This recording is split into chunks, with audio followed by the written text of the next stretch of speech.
પ્રથમ તો જે કુંવારી હોય, જે દીકરી અને મૃત્યુ પામી હોય, હામાં ક્રોધમાં મરી જાય, ક્રોધમાં આત્મહત્યા કરી હોય, આવેશમાં એને કોઈ એવું પગલું ભર્યું હોય અને પોતાનો દેહ અને પોતાના આત્માની હત્યા કરી હોય ને ત્યારે ચુડેલનો રૂપ બને.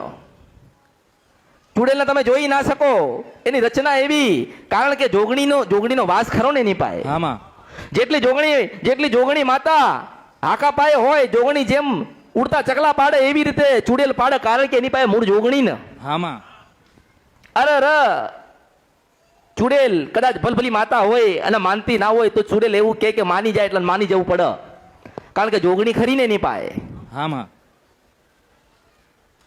અને કદાચ ખરેખર હું તો એવું કહીશ કે એ દીકરી, એ સ્ત્રી, એ કુંવારિકા, એની આત્મા પવિત્ર છે એટલે માતા જોગણી એના ખાતામાં લીધી ને.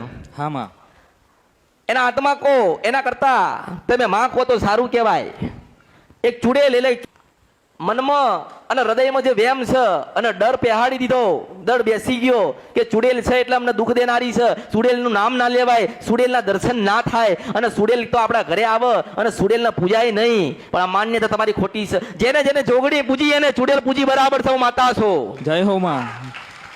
જેને જેને ફૂલભાઈ માતા પૂજી એને ચુડેલ પૂજી બરાબર છે. જય હો માં. ચુડેલની અસલ કદાચ જન્મ દેનારી કોઈ માતા હોય ને ચુડેલને અમર કરનારી માતા હોય તો જોગણી જોગણી જોગણી ને જોગણી. જય હો માં. ચાર રસ્તે ફરી જેમ જેમ જોગણી હાલી એમ એમ ચુડેલ હાલી એટલે એને ચુડેલ કહેવાય. જુગ પહેલાની માતા છે એટલે જોગણી, અને ચાર રસ્તે ઘરે ઘરે ફરે ને એનું નામ ચુડેલ કહેવાય. કોઈને એનાથી બીવાની જરૂર નથી, એ તો દેવી શક્તિ છે. ભગવાન એક પરમાત્માએ ધરતી પર મોકલી છે કોકનું કલ્યાણ કરવા માટે, તે કલ્યાણ કરે છે. પણ બીવાઈ ગયા, ખોટા માર્ગે ગતાર્યા, તમને બીવડાવવામાં આયા. કોઈ દેવી શક્તિ કોઈને મારી નાખતી, જેવું જેનું નસીબ ને જેવું જેના કર્મ. પણ તું કદાચ જાગ્યો ને તે પ્રશ્ન કર્યો એટલે મારી ફરજમાં આવતું હતું કે ચુડેલનું અસલ રૂપ કોણ કહેવાય, તો ચુડેલનું અસલ રૂપ જોગણીનું છે. જય હો માં.